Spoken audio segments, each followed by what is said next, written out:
Langit malam di atas Jawa Barat tampak muram dan berlapis awan tebal, seolah menyimpan sesuatu yang belum diungkapkan.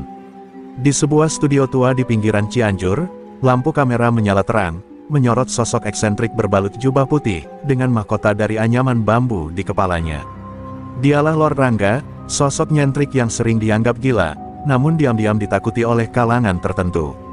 Malam itu, melalui siaran langsung YouTube berjudul, Sang Penjaga Garis Waktu bicara, ia duduk tenang di atas singgasana sederhana dari kayu kelapa, lalu membuka mulutnya dengan suara berat yang menggetarkan udara malam.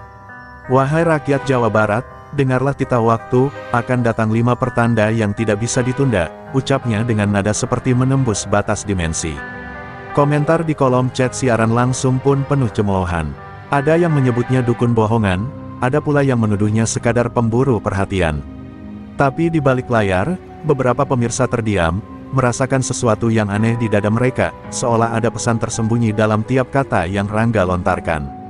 Ramalan pertama mencengangkan, Sungai Citarum akan berubah arah dan menenggelamkan satu kota. Disusul yang kedua, seorang pemimpin besar akan dikhianati oleh tangan kanannya sendiri. Lalu yang ketiga, pasar terbesar akan terbakar, dan dari abunya akan bangkit kekuatan rakyat. Keempat, seorang anak muda dari desa terpencil akan muncul sebagai pemimpin perubahan. Dan kelima, yang paling menyeramkan, dari perut Gunung Gede akan bangkit kekuatan kuno yang menentukan nasib Tatar Sunda. Tiap kalimat diucapkan dengan ritme lambat dan penuh tekanan, seperti mantra dari zaman silam. Tak ada tawa, tak ada candaan, hanya keheningan yang menggantung setelah kata-kata itu terucap. Lalu, seperti dikendalikan sesuatu yang tak terlihat, sinyal siaran mendadak terputus. Layar menjadi gelap, dan video hilang begitu saja dari platform digital. Tapi ratusan ribu penonton telah menyaksikannya, dan cuplikan-cuplikan potongannya sudah menyebar ke berbagai media sosial. Di ruang kerja megah Gedung Sate, Gubernur Jawa Barat Deddy Mulyadi menatap layar laptopnya dengan dahi berkerut. Ia baru saja menerima rekaman utuh video tersebut dari ajudannya. Apa ini? Propaganda baru? Atau ancaman terselubung? Gumamnya, tak bisa menyembunyikan keresahan dalam suaranya. Deddy dikenal rasional dan tegas, tapi malam itu, entah mengapa, ia tak bisa tertawa melihat rekaman itu. Ada bagian dalam dirinya yang berkata, ini bukan main-main. Jam di dinding menunjukkan pukul 1:11 dini hari, angka yang dipercaya sebagian kalangan sebagai simbol pintu antara dunia nyata dan alam gaib. Di luar, angin malam mendesir kencang, membuat dedaunan pohon trembesi bergoyang seperti berbisik. Dalam benaknya, Deddy mulai mengingat berbagai bencana dan gejolak sosial yang sempat mengguncang Jawa Barat beberapa tahun terakhir, seolah semuanya menuju titik tertentu, dan Lord Rangga baru saja memberinya peta menuju kekacauan. Sementara itu, di tempat lain, seorang lelaki tua buta di Garut tersentak dari tidurnya. Ia mengangkat kepala dan berkata kepada cucunya, ramalan itu, akhirnya dibacakan. Garis waktu telah bergeser, sang cucu hanya terdiam, tak paham, namun melihat keringat dingin membasahi tubuh sang kakek membuat bulu kuduknya berdiri. Jawa Barat sedang menuju sesuatu yang besar, sesuatu yang belum pernah terjadi selama ratusan tahun. Dan begitulah, malam yang tampak biasa berubah menjadi awal dari babak baru sejarah tanah Pasundan. 5 ramalan telah dilempar ke udara seperti panah takdir. Kini, waktu hanya menunggu untuk melihat, apakah semuanya hanyalah omong kosong seorang gila, atau isyarat kehancuran yang tak bisa dicegah. 3 hari setelah siaran misterius Lord Rangga, langit di atas Karawang mendung seperti kain kafan. Hujan turun deras tanpa jeda, menimpa bumi seolah-olah langit marah. Sungai Citarum yang selama ini dijuluki sebagai sungai terkotor di dunia, mulai menunjukkan gejala aneh. Arusnya berubah liar, membelah hutan bambu dan ladang warga dengan kecepatan tak wajar. Beberapa nelayan lokal bersaksi melihat arus berputar seperti pusaran air raksasa, membentuk lingkaran seakan menelan isi bumi. Di desa Teluk Jambe Timur, suara sirene meraung malam-malam.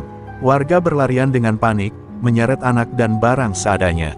Air naik cepat seperti dirasuki kekuatan gaib. Bahkan bendungan yang dibangun dengan anggaran triliunan itu tak sanggup menahan derasnya luapan. Dalam hitungan jam, separuh wilayah itu tergenang. Rumah-rumah tenggelam, tiang listrik roboh, dan jalan aspal hancur seperti sobekan kertas. Para relawan pun kebingungan, karena air tak hanya datang dari atas, tapi juga dari bawah tanah. Di tengah kekacauan itu, Deddy Mulyadi berdiri di posko darurat sambil memandangi layar CCTV dari drone.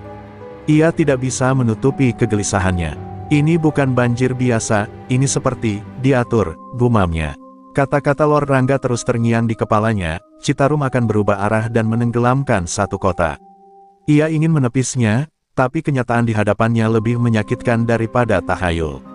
Karawang, kota industri yang selama ini menjadi tulang punggung ekonomi provinsi, kini nyaris lumpuh total. Media nasional dan internasional segera menyorot bencana ini.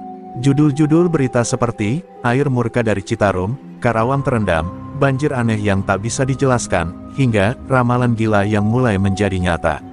Menyebar luas, netizen pun terbagi dua kubu, yang percaya ini sekadar bencana alam ekstrim dan yang mulai mengaitkannya dengan siaran Lord Rangga. Beberapa tokoh agama bahkan mulai menyerukan agar Jawa Barat dibersihkan dari dosa struktural. Di pos pengungsian, seorang nenek tua memeluk Al-Quran dan berbisik, "Saya sudah dengar ini dari kakek saya dulu. Citarum akan menelan yang serakah." Seorang wartawan yang mendengar itu merekam ucapan sang nenek dan mengunggahnya ke TikTok. Dalam waktu 4 jam, video itu viral dan memicu diskusi besar-besaran. Apakah bencana ini memang asap, atau bagian dari naskah besar sejarah yang sudah ditulis lama? Malam harinya, Deddy memanggil tim khusus yang biasa mengurus intelijen sipil. "Cari Rangga, sekarang," katanya dingin. Ia sudah tidak lagi menganggap pria itu sekadar badut spiritual. Ramalan pertama sudah jadi nyata. Dan jika benar ada 4 ramalan lainnya, maka Jawa Barat sedang duduk di atas bom waktu. Kita tidak bisa tunggu semuanya terbukti. Kita harus potong skenarionya, tegasnya. Namun ketika tim bergerak menyisir lokasi studio lama Lord Rangga, mereka hanya menemukan ruangan kosong dengan simbol aneh di dinding, gambar Citarum berwarna merah darah dan tulisan, "Ini baru awal." Tidak ada jejak, tidak ada data. Lord Rangga seolah menembus batas dunia digital dan fisik. Ia lenyap, tapi bayang-bayangnya semakin membesar di benak masyarakat. Ia tak ada, tapi kehadirannya justru mengendalikan arah ketakutan semua orang. Dan di kejauhan, di balik kabut gunung, Lord Rangga berdiri memandangi arah Karawang dari ketinggian. Ia tersenyum tipis dan berkata pelan, "Satu telah terbuka. 4 lagi menyusul." Di bawahnya, Jawa Barat meringkuk dalam cemas, tanpa tahu bahwa sejarah sedang menuliskan ulang takdirnya dengan tinta banjir, pengkhianatan, dan kebangkitan. Hujan masih turun di luar jendela gedung sate, menciptakan irama muram yang menyatu dengan pikiran Gubernur Deddy Mulyadi. Ia duduk di ruang kerja yang kini terasa lebih sempit dari biasanya. Di tangannya, selembar transkrip ramalan Lord Rangga yang telah dicetak ulang berkali-kali. Setiap kata di sana kini tak lagi terdengar lucu. Ramalan pertama telah terbukti secara mengerikan, dan entah mengapa, hatinya memberontak, menyadari bahwa ini mungkin baru permulaan dari badai yang lebih dahsyat. Ia tak bisa tidur sejak malam bencana Citarum. Setiap kali memejamkan mata, ia melihat wajah-wajah rakyatnya yang menangis, kehilangan rumah dan harapan. Tapi lebih dari itu, ia dihantui oleh kata-kata Rangga tentang pengkhianatan dari tangan kanan sendiri. Ia melihat semua orang di sekelilingnya dengan kecurigaan. Siapa yang dimaksud? Kepala dinas, wakilnya, atau ajudannya yang selalu setia mencatat? Rapat darurat digelar pagi itu. Semua kepala dinas, pejabat tinggi, bahkan beberapa tokoh ormas diundang. Namun, suasana yang biasanya penuh semangat kini berubah mencekam. Deddy berdiri di depan layar proyektor dan memutar cuplikan-cuplikan video ramalan Lord Rangga. "Saya tidak percaya tahayul," katanya lirih, "tapi saya lebih tidak percaya kebetulan beruntun." Ruangan sunyi, beberapa pejabat saling pandang, ada yang mulai menggigit bibir, ada pula yang mencatat cepat, entah untuk laporan atau untuk rencana. Tiba-tiba salah satu stafnya menyela, "Pak Gubernur, informasi terbaru, jalur distribusi logistik dari Purwakarta ke Karawang disabotase. Truk-truk bantuan ditahan dan dijarah oleh orang tak dikenal." Deddy mencengkeram lengan kursinya, matanya menatap nanar. "Ini bukan sabotase biasa, ini terorganisir, dan jika benar ini bagian dari ramalan kedua, maka kita sedang berhadapan dengan sesuatu yang lebih gelap dari sekadar bencana." Sore harinya, ia duduk sendiri di masjid kecil dekat kompleks perkantoran. Tanpa jas dinas, tanpa pengawal. Ia hanya seorang lelaki yang memikul beban ribuan jiwa. Dalam diam, ia mengangkat tangan, memohon kekuatan dari langit. Tapi dalam heningnya doa, suara Lord Rangga seakan terdengar samar, pemimpin besar akan dijatuhkan oleh orang terdekatnya sendiri. Jantung Dedi berdetak lebih cepat. Ia mulai sadar, ini bukan sekadar prediksi. Ini adalah permainan takdir yang menyempitkan ruang geraknya perlahan-lahan. Di tempat lain, sebuah tangan misterius sedang menyusun langkah. Seseorang di lingkaran dalam kekuasaan mulai bergerak. Pesan rahasia dikirim lewat aplikasi terenkripsi. Nama Dedi Mulyadi masuk dalam daftar target destabilisasi. Operasi yang selama ini tidur, kini terbangun. Gerakan bawah tanah yang selama ini dianggap legenda, bangkit dengan satu tujuan, menjatuhkan tatanan, menjungkir balikan kekuasaan. Malam itu, Dedi memanggil seorang sahabat lamanya, mantan jurnalis yang kini hidup menyendiri di Lembang. Aku butuh kau telusuri siapa sebenarnya Rangga. Siapa dia sebenarnya, dan siapa yang ada di belakang semua ini, ucapnya.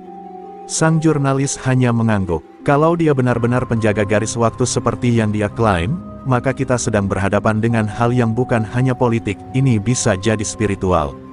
Dan sementara Dedi berjuang menjaga keseimbangan Jawa Barat yang mulai retak, jauh di Gunung Gede, para petapa tua mulai merasakan getar tanah.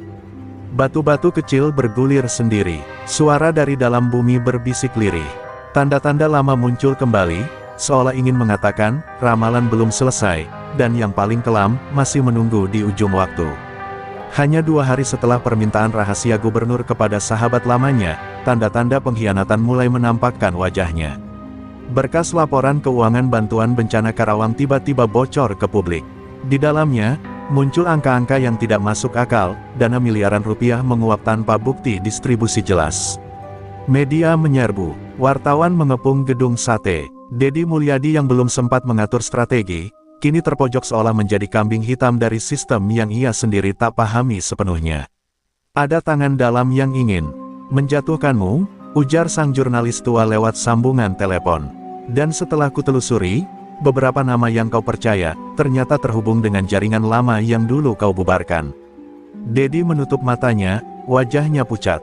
Ia ingat betul bagaimana ia dulu membongkar kasus korupsi tanah desa yang melibatkan sejumlah nama besar, termasuk beberapa dari mereka yang kini duduk di sampingnya dalam rapat harian.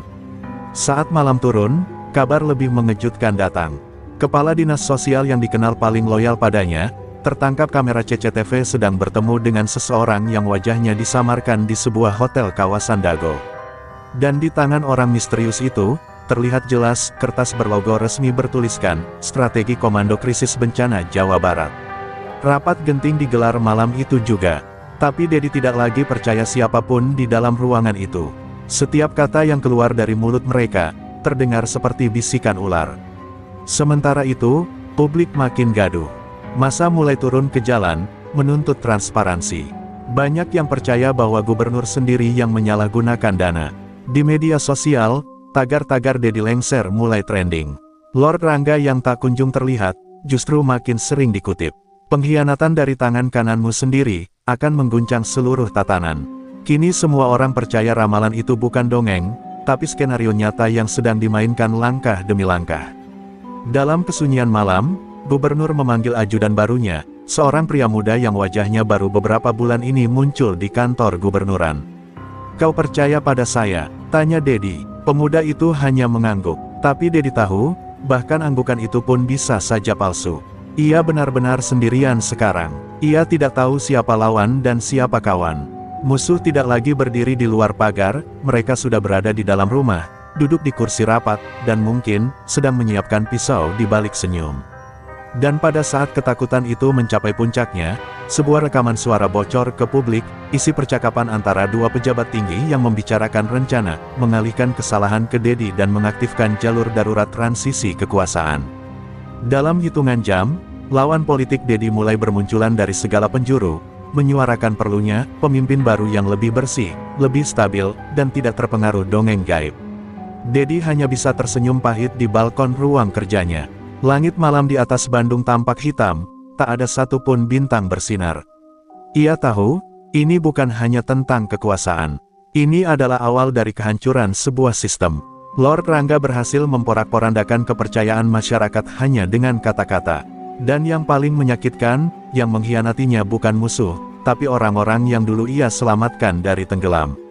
Dan jauh di Cianjur, di sebuah padepokan sunyi, Lord Rangga sedang menulis di sebuah kitab lusuh. Di halaman yang baru, ia menulis, ramalan ketiga akan mengubah wajah sejarah. Gunung akan terbatuk dan manusia akan terpanggang oleh nafsunya sendiri. Lalu ia menoleh ke langit dan berkata pelan, "Dedi, bersiaplah, waktumu tinggal separuh malam." Pagi itu, langit Jawa Barat mendung pekat meski musim hujan belum sepenuhnya tiba. Burung-burung enggan berkicau, udara terasa ganjil, berat, nyaris seperti ada sesuatu yang mengintai dari balik awan. Di lereng Gunung Gede, para warga desa mulai merasakan sesuatu yang tak biasa, gemuruh pelan dari perut bumi, diikuti dengan getaran halus yang terus meningkat intensitasnya setiap jam. Para tetua desa mulai resah. Mereka bicara dalam bisikan, mengingatkan kembali ramalan ketiga Lord Rangga, gunung akan terbatuk, dan manusia akan terpanggang oleh nafsunya sendiri. Sementara itu, di Gedung Sate, Dedi Mulyadi semakin terpojok. Isu pengkhianatan terus membesar. Tim hukumnya kebingungan, menghadapi laporan demi laporan yang terus berdatangan, seolah kekacauan administratif telah disengaja sejak lama. Dan di tengah keruwetan itu, ia menerima laporan dari Badan Geologi, aktivitas vulkanik Gunung Gede dan Pangrango menunjukkan anomali ekstrim. Tuan Gubernur, kami tak pernah melihat data seperti ini sebelumnya. Seolah gunung ini sudah dipaksa bangun, bukan bangun secara alami, ujar seorang peneliti dengan wajah pucat. Dedi menatap layar monitor, grafik tremor naik drastis dalam waktu 12 jam. Kamera termal menunjukkan peningkatan suhu luar biasa di puncak kawah. Warga di kaki gunung mulai dievakuasi.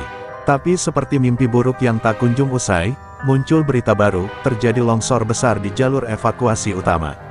Puluhan warga tertimbun. Tim SAR kesulitan menjangkau lokasi karena tanah yang labil dan langit yang seolah tak mengizinkan helikopter masuk. Seorang perwira lapangan berkata lirih, seolah gunung ini marah, bukan hanya meletus, tapi juga menolak diselamatkan. Di tengah kepanikan, rekaman lama Lord Rangga kembali viral di media sosial. Dalam video itu, ia mengatakan, ketika pemimpin diselimuti pengkhianatan, alam pun akan menampakkan murka. Gunung akan batuk bukan karena alamiah, tapi karena energi manusia yang rusak telah mengganggu keseimbangan semesta. Ramalan yang dulu dianggap candaan kini menjadi semacam komando gaib yang menelan realitas. Banyak yang mulai percaya, ini bukan sekadar letusan biasa, ini adalah pertanda kehancuran tatanan. Sore harinya, Dedi berdiri di lokasi pengungsian, menyaksikan ratusan rakyatnya yang kini tak punya rumah. Seorang ibu tua mendekatinya dan menangis, "Pak Gubernur, jangan tinggalkan kami, ini semua karena dosa kami yang ikut tertawa saat Rangga dulu diolok-olok." Kalimat itu menusuk dada Dedi. Ia tak lagi tahu harus percaya pada data atau pada suara rakyat. Ilmu modern dan ramalan gaib kini saling bertabrakan, dan ia terjebak di tengah-tengahnya. Di balik layar, tokoh-tokoh politik oposisi mulai memainkan narasi baru. Bencana ini adalah bukti kegagalan moral pemimpin saat ini, kata seorang mantan pejabat yang dulu pernah disingkirkan oleh Dedi. Mereka menyebar isu bahwa rangkaian bencana ini adalah kutukan karena kesombongan kekuasaan.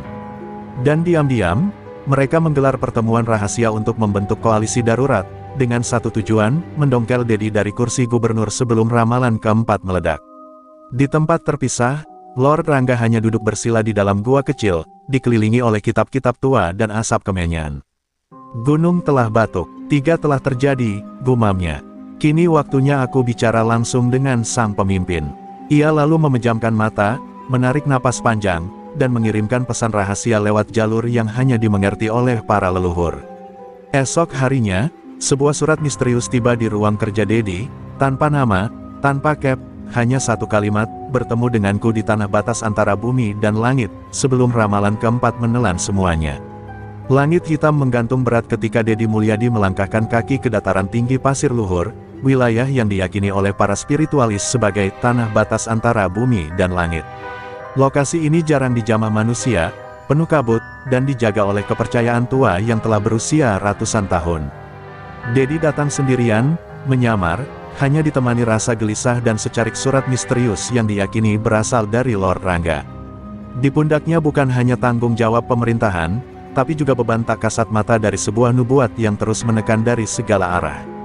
Ketika ia tiba di puncak, kabut tiba-tiba menyibak, dan dari balik pepohonan tua yang seperti membungkuk karena usia, muncullah sesosok pria bersorban putih, dengan tatapan teduh dan wajah yang tampak bersinar dalam gelap. Dedi langsung mengenalinya, Lord Rangga, yang kini tampak lebih seperti seorang pertapa agung ketimbang tokoh kontroversial yang pernah ditertawakan publik. Tanpa basa-basi, Rangga berkata lirih, "Kau datang terlambat, tapi belum terlalu terlambat." Ramalan keempat mulai terbentuk dalam bayang-bayangmu sendiri. Dedi menarik napas panjang, mencoba menahan emosi. Apa maksud dari semua ini? Kenapa semua terjadi persis seperti yang kau ucapkan? Apa ini hanya kebetulan, atau kau menciptakan ini semua? Lord Rangga menatap tajam, matanya seolah melihat ke kedalaman jiwa. Tidak ada ramalan yang diciptakan, hanya kenyataan yang ditarik keluar dari benih-benih masa lalu. Kau terlalu lama mengabaikan energi leluhur tanah ini. Jawa Barat bukan hanya soal pembangunan, tapi soal keseimbangan antara yang kasat mata dan yang gaib. Malam makin kelam, angin berdesir seperti membisikkan doa-doa kuno. Rangga menjelaskan bahwa ramalan keempat berkaitan dengan pengkhianatan besar yang datang dari dalam lingkaran kekuasaan sendiri, bukan hanya merusak politik, tapi mengoyak tatanan spiritual tanah Sunda. Akan ada yang kau percayai, yang menusukmu dari belakang. Dan jika kau tak sigap, bukan hanya jabatannya yang hilang, tapi darah akan tumpah di gedung sate, ujar Rangga dengan nada lirih tapi menusuk. Dedi menunduk. Ia tahu bahwa beberapa orang terdekatnya mulai bersikap aneh akhir-akhir ini. Ada pertemuan-pertemuan yang tak dilaporkan, pengambil alihan wewenang yang tidak disetujui, bahkan dokumen-dokumen penting yang tiba-tiba menghilang. Tapi mendengar semuanya dari seorang peramal membuatnya semakin menggigil. Apa yang harus aku lakukan? Tanya Dedi pelan. Lord Rangga menjawab tenang, kau harus kembali ke asalmu. Berpuasalah selama 7 malam, temui penjaga 7 mata air, dan bersihkan dirimu dari noda kekuasaan. Kalau tidak, darah akan jadi bayaran ramalan keempat. Tiba-tiba tanah berguncang ringan, dan kabut tebal turun kembali menelan wujud Lord Rangga. Dedi mencoba mengejarnya, tapi tak ada lagi siapa-siapa. Yang tertinggal hanyalah aroma kemenyan dan suara alam yang kembali sunyi. Ia berdiri terpaku, bingung antara rasionalitas sebagai pemimpin modern dan bisikan-bisikan gaib yang kini mulai ia percayai setengah hati. Namun satu hal pasti, ia tak bisa mengabaikan lagi. Ini bukan sekadar mitos, ini peringatan yang mulai nyata. Ketika kembali ke Bandung keesokan harinya, wajah Dedi Mulyadi berubah. Ia mulai diam, tatapannya jauh, dan sikapnya makin penuh kehati-hatian. Ia mulai menyelidiki orang-orang terdekatnya diam-diam. Dan benar saja, laporan pertama muncul dari bawah tanah kekuasaannya. Salah satu wakilnya diam-diam bertemu elit partai oposisi malam hari di sebuah villa milik pebisnis tambang ilegal. Ramalan keempat mulai menunjukkan taringnya, pengkhianatan bukan lagi kemungkinan, melainkan kenyataan yang perlahan membusuk di balik senyum para kolega. Pagi itu, gedung sate tak seperti biasanya. Langit yang biasanya cerah tampak muram, dan burung-burung yang biasa berkicau ceria di pepohonan seolah lenyap ditelan keheningan. Dedi Mulyadi duduk di ruang kerjanya, menatap layar CCTV yang memantau berbagai sudut kantor. Sorot matanya tajam, dipenuhi kecurigaan. Sejak pertemuan di Pasir Luhur, ia tak lagi memandang jabatannya dengan cara lama. Kekuasaan kini terasa seperti jebakan halus yang bisa meledak kapan saja. Laporan dari intelijen daerah membuktikan kekhawatirannya.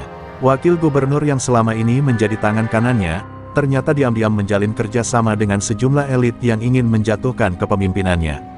Lebih parah lagi, mereka juga diduga membiayai ormas tertentu yang belakangan kerap menyulut kegaduhan di media sosial dan memprovokasi masyarakat.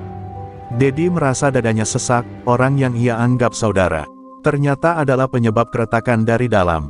Hari itu, ia memanggil rapat tertutup. Beberapa pejabat hadir, namun suasananya sangat tegang. Dedi memulai pembicaraan dengan nada berat. Kita sedang diserang, bukan dari luar, tapi dari dalam. Dan saya tidak akan membiarkan Jawa Barat jadi korban politik kotor, ucapnya dengan suara gemetar namun tegas. Semua saling pandang, namun satu wajah tampak menegang, wajah sang wakil gubernur. Peluh dingin mulai mengucur dari keningnya, tapi ia tetap berusaha tenang. Tiba-tiba, suara ledakan kecil terdengar dari luar. Para ajudan bergegas keluar. Tidak lama kemudian, laporan masuk, seorang staf senior ditemukan tergeletak bersimbah darah di dekat tangga belakang gedung sate. Sebuah pisau masih tertancap di punggungnya. Staf itu dikenal sebagai orang yang beberapa hari terakhir sedang mengumpulkan bukti pengkhianatan internal. Semua mata langsung mengarah ke satu sosok, sang wakil gubernur. Namun ia membela diri, dengan dalih tidak tahu menahu. Dedi terpukul. Ia tahu ini bukan lagi soal politik. Ini sudah berubah menjadi pertarungan antara cahaya dan kegelapan, antara kebenaran dan kelicikan yang menyaru dalam senyum. Ia teringat kata-kata Lord Rangga, jika kau tak sigap, darah akan tumpah di gedung sate. Kini darah itu sudah tertumpah. Ramalan keempat telah menyatakan dirinya, dengan cara paling tragis. Dedi tahu, ini belum akhir. Justru baru permulaan dari kehancuran yang lebih besar. Media langsung membesar-besarkan kejadian ini. Isu politik busuk menyebar seperti api dalam sekam. Masyarakat mulai resah, demo kecil mulai bermunculan, dan yang paling menyakitkan, kredibilitas Dedi mulai digoyang. Ia dituduh sengaja menciptakan drama pembunuhan demi menjatuhkan lawan politiknya. Para penantang mulai keluar dari bayang-bayang, memanfaatkan ketegangan ini untuk menyerang balik. Di tengah tekanan, Dedi mulai berubah. Ia mulai lebih sering menyepi, bertapa di tempat-tempat sakral Sunda, mencari petunjuk dari kekuatan gaib yang dulu hanya dianggapnya simbolik. Ia menyadari bahwa medan perang kali ini bukan hanya di ruang sidang, tapi juga di ranah energi tak kasat mata yang kini semakin menguat. Suara batinnya memanggil untuk bersiap menghadapi ramalan terakhir, yang belum diucapkan Rangga, tapi diyakininya akan jadi yang paling mengerikan. Ketika malam turun, Dedi duduk di ruangan kerjanya yang remang, memandangi lukisan lama para leluhur Sunda yang tergantung di dinding. Dalam benaknya hanya satu pertanyaan bergema, berapa banyak lagi darah yang harus mengalir sebelum semua ini selesai. Di luar, langit kembali menghitam, seperti menyimpan rahasia besar yang sebentar lagi akan terbongkar. Setelah kejadian berdarah di gedung sate, Dedi Mulyadi seolah terseret masuk ke dalam pusaran takdir yang lebih tua dari usia peradaban. Bisikan leluhur makin sering mengganggu tidurnya. Mimpi-mimpinya dipenuhi oleh bayangan kabut tebal, suara gamelan dari zaman silam, dan sosok misterius yang selalu berdiri di tepi kawah, menatapnya dalam diam. Tanpa bisa dijelaskan, ia merasa ditarik ke satu tempat, Kawah Rengganis, tempat yang dikenal angker dan sakral di kalangan spiritualis Sunda. Malam itu, ia memutuskan pergi sendiri. Tanpa pengawalan, tanpa wartawan, hanya ditemani seorang juru kunci tua bernama Mang Eman. Jalan setapak menuju kawah terasa jauh lebih berat dari biasanya. Kabut turun lebih cepat, angin berdesir dengan bisikan aneh. Di tengah perjalanan, Mang Eman sempat menghentikan langkahnya, wajahnya pucat pasi. "Awas Kang Dedi, tempat ini sudah dibuka oleh yang tak semestinya." Yang lama tertidur, kini bangkit, ucapnya lirih sambil mencengkeram tasbih bambunya. Sesampainya di tepi kawah, suhu tiba-tiba turun drastis. Uap panas bercampur dingin menusuk tulang. Dari kejauhan terdengar suara gamelan mistis, seperti dimainkan dari dimensi lain. Dedi menutup mata, duduk bersila, mencoba menyatu dengan kekuatan yang memenuhi udara. Dalam hening itu, ia mendengar suara Lord Rangga, bukan dari luar, tapi dari dalam jiwanya sendiri. Ramalan kelima bukan tentang masa depan, tapi masa lalu yang belum dituntaskan. Tiba-tiba tanah di bawahnya bergetar. Dari dalam kawah muncul sosok berjubah hitam, wajahnya dibalut kain lusuh, hanya matanya yang menyala merah. Sosok itu bukan manusia, bukan pula setan biasa. Ia adalah Ratu Angkara, penunggu kekuatan hitam yang konon pernah dikurung oleh para karuhun Sunda ratusan tahun lalu karena haus darah dan kekuasaan. Dan kini, ia bangkit karena ada pihak dari kalangan elit Jawa Barat yang diam-diam melakukan ritual pemanggilan demi kepentingan politik mereka. Ratu Angkara berbicara dengan suara menggema, "Kau datang untuk menantangku, Dedi Mulyadi. Atau untuk menebus dosa-dosa para pemimpin yang mengabaikan tanah ini demi kekuasaan?" Dedi tak menjawab. Ia berdiri, tubuhnya gemetar, tapi sorot matanya tak goyah. Ia sadar, yang dihadapinya bukan sekadar entitas gaib, tapi simbol dari semua keserakahan, pengkhianatan, dan dendam masa lalu yang diwariskan dari generasi ke generasi. Dalam sekejap, Ratu Angkara menyerang. Api spiritual meluncur dari tangannya, namun tubuh Dedi tiba-tiba bersinar. Cahaya putih keemasan keluar dari dada kirinya. Mang Eman yang menyaksikan dari jauh hanya bisa bersujud. "Itu, warisan para wali Sunda, akhirnya bangkit," serunya. Pertarungan gaib berlangsung dalam dimensi tak kasat mata. Tubuh fisik Dedi tetap berdiri, namun jiwanya sedang bertarung melawan kegelapan yang ingin membalut tanah Pasundan. Setelah ledakan cahaya dan suara menggelegar, semuanya kembali tenang. Ratu Angkara lenyap, tapi tidak sepenuhnya. Sebelum menghilang, ia sempat berkata, "Aku akan kembali, selama keserakahan masih menjadi tuan di tanah ini." Dedi roboh. Mang Eman berlari menghampiri, air matanya menetes. Kang Dedi telah menahan bencana besar malam ini, tapi ini belum akhir. Yang memanggil kegelapan itu, masih hidup, masih berkuasa. Saat fajar menyingsing, Dedi dibopong turun dari kawah, tubuhnya lemas tapi jiwanya menyala. Ia tahu bahwa ramalan kelima telah menyatakan dirinya, ramalan paling tua, paling kelam, dan paling berbahaya. Namun dalam hatinya, sebuah sumpah terucap, selama ia bernapas, ia tak akan membiarkan Jawa Barat dikuasai kegelapan. 3 hari setelah insiden mistis di Kawah Rengganis, suasana politik di Jawa Barat berubah drastis. Dedi Mulyadi yang baru pulih secara fisik mulai merasakan tekanan yang jauh lebih berbahaya, tekanan dari dalam lingkaran kekuasaan itu sendiri. Orang-orang yang dulu menyambutnya dengan senyum kini menyimpan bisikan gelap. Ia tahu, musuh yang sesungguhnya bukan hanya Ratu Angkara, tapi mereka yang diam-diam memanggilnya demi kepentingan pribadi. Dalam sebuah rapat tertutup di gedung DPRD, Dedi menerima informasi dari ajudannya bahwa ada 6 pejabat tinggi yang diduga terlibat dalam ritual pemanggilan. Salah satunya adalah orang yang paling ia percayai, Wakil Gubernur Jawa Barat sendiri, Prananda Kusuma.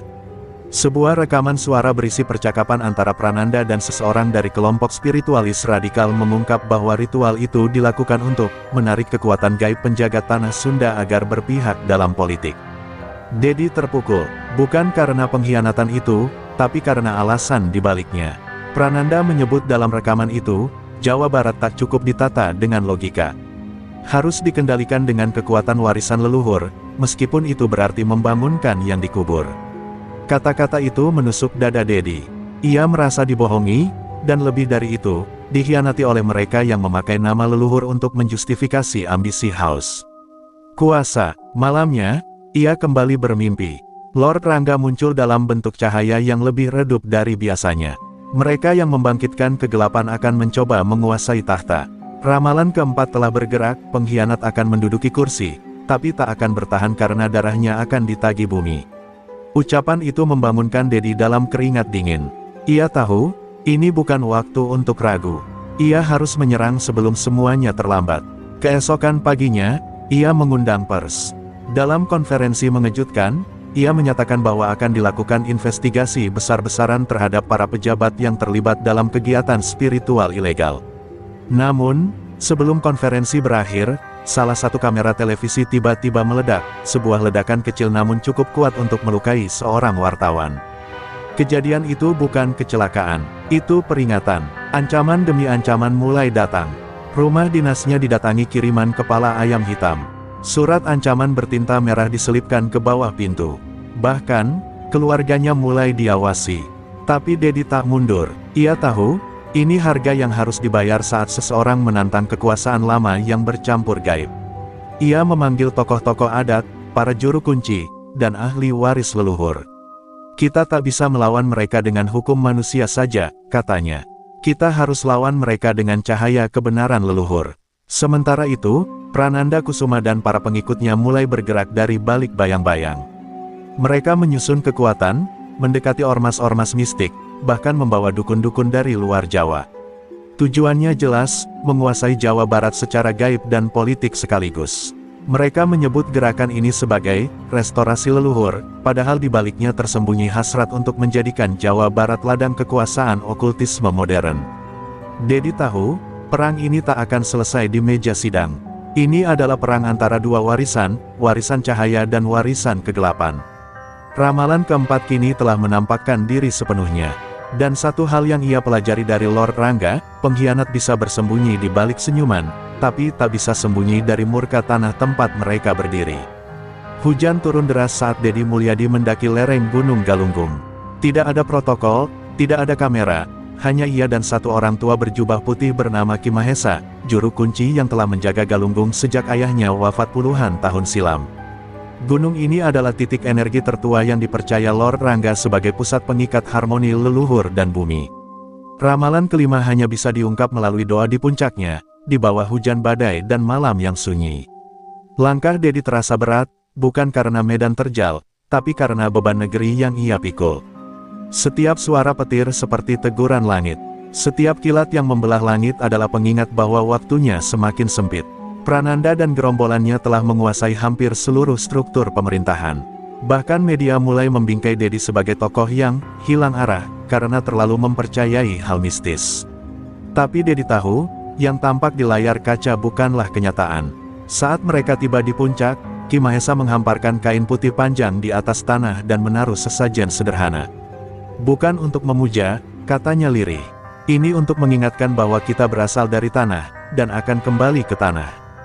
Jangan pernah menginjak tanah dengan kesombongan. Dedi berlutut. Ia membaca doa dalam hati, lalu berteriak menantang langit, "Wahai yang menguasai Galunggung, tunjukkan padaku ramalan kelima." Aku tak takut. Angin kencang datang menghantam tubuh mereka.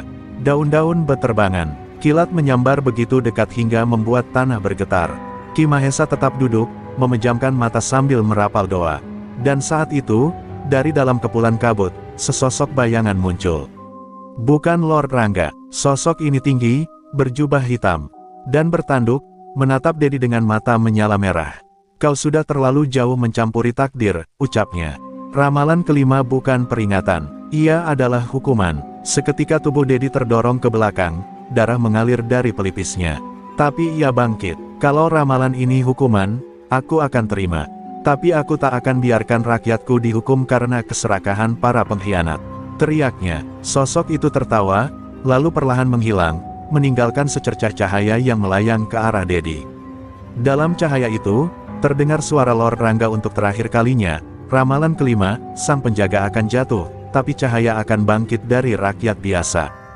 Dedi terdiam. Ia mengerti. Itu artinya dirinya akan dikorbankan dalam pertempuran ini. Ia adalah sang penjaga yang akan jatuh. Tapi akan ada seseorang, rakyat biasa, yang akan bangkit menggantikan dan menyelamatkan Jawa Barat. Ia tak boleh menghindar dari nasib itu. Ini bukan tentang mempertahankan kekuasaan, tapi menanamkan cahaya dalam gelap yang akan datang. Dalam perjalanan turun, Dedi menatap langit yang mulai cerah. Ia tahu, sisa waktu yang ia miliki tak banyak.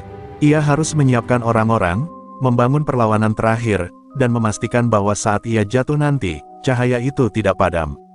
Ia tidak tahu siapa, rakyat biasa, yang dimaksud, tapi hatinya yakin, orang itu sedang bergerak dalam diam. Dan di kejauhan, dari lereng gunung yang lain, seorang pemuda bersarung lusuh sedang memandangi puncak Galunggung dengan tatapan tajam. Di tangan kirinya tergenggam sebilah keris tua peninggalan ayahnya. Di dadanya terpatri dendam kepada kekuasaan gaib yang telah menghancurkan desanya. Pemuda itu belum tahu takdirnya, tapi cahaya telah mulai berpindah padanya. Namanya Damar, pemuda yatim piatu dari desa Cikuray yang nyaris tak terpetakan di peta Jawa Barat.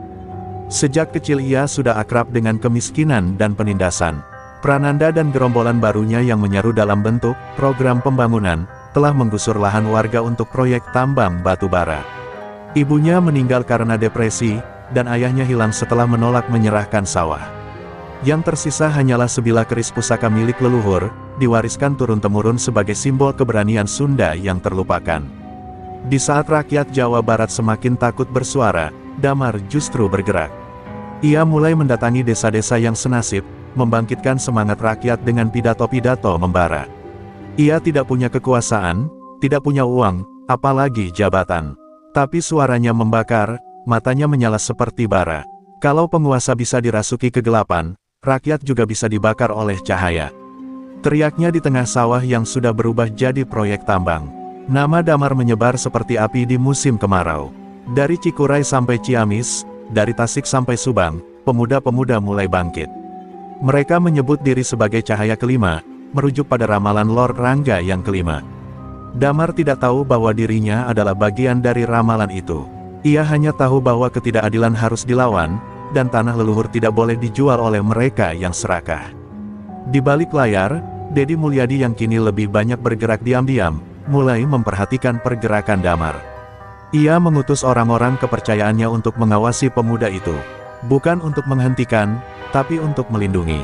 Ia sadar, ramalan kelima tidak hanya sedang terjadi, ia sedang hidup dan bernapas lewat Damar. Tapi Damar juga sedang diburu oleh Prananda, yang kini menjadikan dirinya sebagai musuh negara karena dianggap provokator rakyat. Prananda memerintahkan pembentukan pasukan rahasia bernama Bayangan Bambu, yang tugasnya membungkam semua tokoh perlawanan yang tak tunduk. Banyak aktivis desa yang diculik, tak pernah kembali. Namun Damar tidak mundur, ia mulai menyusun barisan, bukan dengan senjata, tapi dengan kebenaran dan keyakinan. Tak ada ilmu gaib yang bisa melawan kehendak rakyat yang marah, ucapnya pada rapat rahasia di kaki Gunung Gede. Suatu malam, Damar disergap oleh 5 anggota Bayangan Bambu saat pulang dari pertemuan. Namun saat keris leluhurnya disentakkan dari sarung, angin berhembus begitu keras dan para penyerang terhempas tanpa sempat menyentuhnya. Salah satu dari mereka bahkan berteriak ketakutan, "Keris itu, keris Kirangga." Damar terdiam, ia tak pernah tahu asal-usul keris itu, kecuali bahwa dulu ayahnya berkata, ini warisan dari leluhur yang pernah menantang langit. Keesokan harinya, berita tentang Damar yang tak mempan diserang, menyebar ke seluruh pelosok. Di media arus utama, ia dicap sebagai radikal, tapi di hati rakyat kecil, ia adalah harapan. Simbol, mitos hidup, ia tidak lagi berjalan sendiri. Di belakangnya, ribuan pemuda mulai berbaris. Mereka tidak menunggu restu kekuasaan. Mereka adalah rakyat biasa yang dibakar semangat oleh kebenaran yang tak bisa dibungkam. Dan di balik jendela kantor tua yang remang, Dedi Mulyadi menatap langit sore. Di tangannya, sepucuk surat dari Lord Rangga yang belum pernah ia buka, surat terakhir sebelum sang tokoh mistik wafat. Ia akhirnya membukanya, dan hanya ada satu kalimat di dalamnya, jika cahaya tak datang dari istana, carilah di antara jerami dan debu. Hatinya bergetar, Damar adalah jawabannya. Langit Bandung menggelap, bukan karena hujan, tapi karena gelombang manusia yang memenuhi jalanan menuju Gedung Sate. Ribuan warga dari berbagai penjuru Jawa Barat berkumpul. Petani, buruh, mahasiswa, dan bahkan para ulama kampung, bersatu dalam satu barisan di bawah panji cahaya kelima. Di depan barisan, Damar berdiri tegak dengan sorban putih dan keris pusaka terselip di pinggang. Ia tak lagi hanya anak desa, ia telah menjelma simbol kebangkitan rakyat. Prananda, yang kini menjabat sebagai Gubernur Jawa Barat hasil kooptasi elit politik Jakarta, duduk gelisah di dalam ruang kerjanya yang dingin. Laporan demi laporan masuk, pengamanan lumpuh, aparat mulai ragu, dan bahkan sebagian dari mereka diam-diam bergabung dengan massa rakyat. Ia memandang keluar jendela, melihat lautan manusia yang tak terbendung. Ini bukan demo, ini amarah sejarah, gumamnya dengan mata membelalak. Damar menaiki tangga Gedung Sate tanpa ragu. Tak ada satupun aparat yang berani menghalangi. Bukan karena takut senjatanya, tapi karena mereka melihat keyakinan yang tulus di wajah pemuda itu, keyakinan yang tak bisa dibeli oleh kekuasaan. Di tangan kanannya ia menggenggam surat dari Lord Rangga yang ditemukan di balik warisan pusaka ayahnya, "Bangkitlah, karena waktumu akan mengguncang gunung dan membelah langit Jawa." Sesampainya di pelataran Gedung Sate, Damar berpidato dengan suara menggelegar. Jawa Barat bukan tanah yang bisa diperjualbelikan. Rakyat bukan ternak yang bisa diatur oleh korporasi.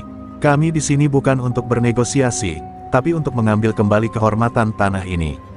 Suaranya menggetarkan dinding gedung tua itu.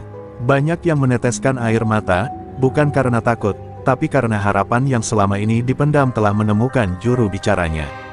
Prananda akhirnya muncul, dikawal ketat oleh sisa pasukannya.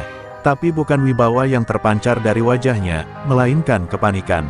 Ia mencoba bicara melalui pengeras suara, mencoba menawarkan dialog, namun suara rakyat mengalahkan mikrofon manapun.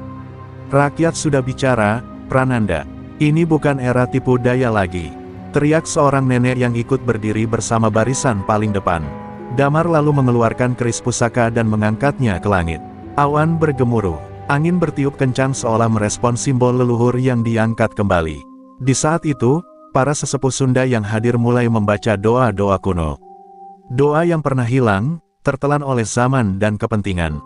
Tiba-tiba, Prananda jatuh berlutut, tubuhnya menggigil.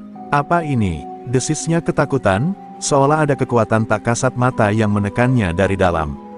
Damar melangkah pelan mendekatinya. Ini bukan kutukan, Prananda. Ini adalah tangisan tanah yang kau hianati. Kau bisa memilih, bertobat dan mengembalikan semua yang kau rampas, atau biarkan alam yang menghakimimu. Suasana hening, rakyat menunggu, kamera-kamera merekam, sejarah sedang ditulis di hadapan mereka. Prananda hanya bisa menangis. Ia menandatangani surat pengunduran diri di depan masa dan menyerahkan simbol jabatan pada Damar. Tapi Damar menolak. "Aku bukan pemimpin kalian. Aku hanya pengingat bahwa rakyat bisa bangkit kapan saja." Sorak-sorai membahana. Jawa Barat telah bersuara. Dan dari balik awan, seolah suara Lord Rangga bergema, cahaya kelima telah menyala. "Bangkitlah, Sunda sejati." Pasca pengunduran diri Prananda, Gedung Sate bukan lagi simbol kekuasaan elit, melainkan markas rakyat. Bendera merah putih dan lambang kujang berkibar berdampingan, sementara pendopo-pendopo kecil mulai dibangun di sekelilingnya, tempat rakyat bermusyawarah tanpa batasan kasta dan gelar. Damar menolak jabatan gubernur, namun tak bisa menghindari kenyataan bahwa suara dan keteladanannya telah menjadi fondasi kekuatan baru Jawa Barat. Para sesepuh turun dari pegunungan, membawa kitab-kitab tua berisi ajaran Sunda Wiwitan, falsafah tata desa, dan ilmu warisan Karuhun yang selama ini disembunyikan oleh rezim modernis. Rakyat menyambut dengan rasa haru. Inilah fase kelima yang diramalkan Lord Rangga, kebangkitan budaya dan jati diri tanah Pasundan. Orang-orang tak lagi malu bicara dalam bahasa Sunda di ruang publik. Lagu-lagu Karuhun menggema di tiap sudut kota. Sebuah kebangkitan yang bukan euforia, tapi kesadaran kolektif. Damar mendirikan balai rakyat, bukan kantor, tapi ruang terbuka tempat segala keputusan dibuat bersama. Di situ, mantan pejabat, buruh, petani, dan pemuda duduk sejajar. Kita bukan menggulingkan kekuasaan untuk menciptakan kekuasaan baru. Kita membongkar tembok, agar semua orang bisa bicara dan membangun, ucap Damar dalam satu sidang besar rakyat yang disiarkan ke seluruh Nusantara. Namun perubahan tidak datang tanpa ancaman. Elit lama, investor asing, dan para penyusup mulai menyebar fitnah dan provokasi. Sebuah pusat data milik rakyat diretas, dan informasi tentang para tokoh perlawanan bocor ke luar negeri. Intelijen Jakarta menyebut bahwa Damar sudah melampaui batas. Ini bukan lagi sekadar gerakan daerah. Ini bisa menjadi bara revolusi, ujar seorang menteri dalam rapat darurat di istana. Di malam hari, Damar duduk di bawah pohon beringin tua bersama Ki Jaya, sesepuh dari Gunung Cakrabuana. "Anak muda, ingatlah, dalam sejarah Sunda, yang jatuh bukan karena kekalahan, tapi karena pengkhianatan dari dalam." Damar mengangguk pelan. Ia tahu, bukan hanya kekuatan eksternal yang akan menguji kebangkitan ini, tapi juga godaan kekuasaan dari rekan seperjuangan sendiri. Di sebuah desa terpencil, suara gamelan berbunyi lirih. Anak-anak kecil berlarian sambil menyanyikan syair ramalan kelima. Di tempat lain, perempuan-perempuan Sunda mulai menenun kembali kain tradisional dengan simbol-simbol yang dulu dianggap usang. Rakyat tak menunggu komando, mereka bergerak karena cinta, cinta pada tanah dan warisan yang selama ini tertimbun modernitas palsu. Damar mengumumkan pembentukan Majelis Karuhun Rakyat, bukan sebagai lembaga formal, tapi sebagai wadah spiritual dan kebudayaan yang mengikat hati masyarakat. Tak ada anggaran, tak ada gaji, hanya pengabdian. Tapi justru dari situ, kekuatan moral tumbuh. Jawa Barat mulai menciptakan mata uang lokal berbasis pangan dan energi, membebaskan diri dari ketergantungan pusat. Sebuah peradaban baru perlahan bangkit. Namun bayang-bayang hitam sudah mengintai. Dari balik layar kekuasaan Jakarta, seorang tokoh lama yang selama ini disangka mati, muncul kembali. Ia adalah musuh lama Lord Rangga. Pria itu tersenyum licik di balik jendela hitam mobil mewahnya. Kalau mereka pikir kebangkitan ini akan berlangsung lama, mereka salah. Ramalan ke-6, belum selesai, bisiknya pelan. Dan malam itu, angin di tanah Sunda kembali berhembus tak biasa. Langit Bandung mendung, seolah memberi isyarat bahwa badai belum benar-benar reda. Di tengah geliat rakyat yang perlahan bangkit, sebuah rencana kelam mulai dijalankan. Di Jakarta, di sebuah ruang rahasia yang hanya diterangi cahaya merah, sosok pria tua dengan rambut putih panjang duduk di kursi singgasana. Dialah Jayapati, bekas Panglima Intelijen Orde Baru, musuh bebuyutan Lord Rangga yang diyakini telah lenyap dalam kekacauan reformasi. Ia kembali, dan kini membawa dendam yang membusuk selama 2 dekade. "Rangga telah memulainya, sekarang aku yang akan mengakhirinya," gumam Jayapati sambil menatap foto Damar yang terpampang besar di dinding. Di hadapannya, para mantan jenderal dan taipan kelas kakap yang terusir dari Jawa Barat duduk tertunduk, menanti perintah. Jayapati tak butuh pasukan bersenjata. Ia hanya perlu satu hal, benih perpecahan di tubuh rakyat itu sendiri. Ia paham, kekuatan Damar bukan pada senjata, tapi pada kepercayaan rakyat. Dan kepercayaan adalah hal paling mudah dirusak dengan racun informasi. Maka dimulailah operasi Bayangan Sunda. Media sosial disusupi, foto-foto lama Damar dimanipulasi, dan video-video provokatif disebarkan ke pelosok-pelosok desa. Isu bahwa Damar adalah titipan elit asing, bahwa ia adalah anak haram dari pejabat masa lalu, mulai merebak. Rakyat yang dulu satu suara perlahan mulai bertanya-tanya. Celotehan kecil berubah jadi perdebatan, perdebatan berubah jadi keraguan, dan keraguan, seperti api kecil di ladang kering, menjalar diam-diam. Di sisi lain, dua orang rekan Damar, yaitu Mahesa dan Sinta, mulai berselisih paham. Mahesa ingin mengatur ulang sistem pemerintahan dengan struktur yang lebih tegas, sementara Sinta ingin tetap membiarkan semuanya cair dan kolektif. Perdebatan di balai rakyat memanas, dan suara Damar mulai tenggelam dalam hiruk-pikuk ego dan ambisi. Inilah waktunya, kata Jayapati sambil tersenyum, menyaksikan siaran langsung keretakan itu melalui monitor. Damar tahu ada sesuatu yang tak beres. Ia kembali menemui Ki Jaya di kaki Gunung Cakrabuana. Sang sesepuh tampak gelisah. Ramalan Rangga tak berhenti di angka 5, nak, ada yang ke-6, tak pernah dituliskan di naskah resmi. Sebab ramalan itu bukan tentang peristiwa, melainkan tentang pengkhianatan. Damar tertegun. Ia sadar, musuh sesungguhnya kini tak terlihat. Ia hadir di balik wajah-wajah akrab, di balik tawa yang dulu setia. Damar mulai menyendiri, mencatat setiap keganjilan, dan menyusun ulang kekuatannya secara diam-diam. Sementara itu, Jayapati mengirimkan agen lamanya ke Jawa Barat, seorang perempuan muda berwajah teduh, yang mengaku sebagai cicit Lord Rangga. Namanya Sarasvati. Ia pandai bicara, menguasai sejarah Sunda, dan cepat mendapat tempat di hati rakyat.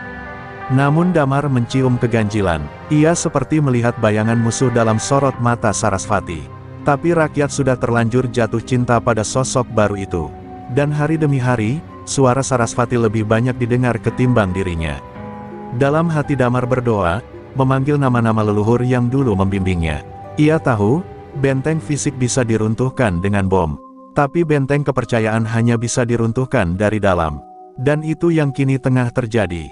Sebuah bayangan besar membentang di atas kebangkitan rakyat.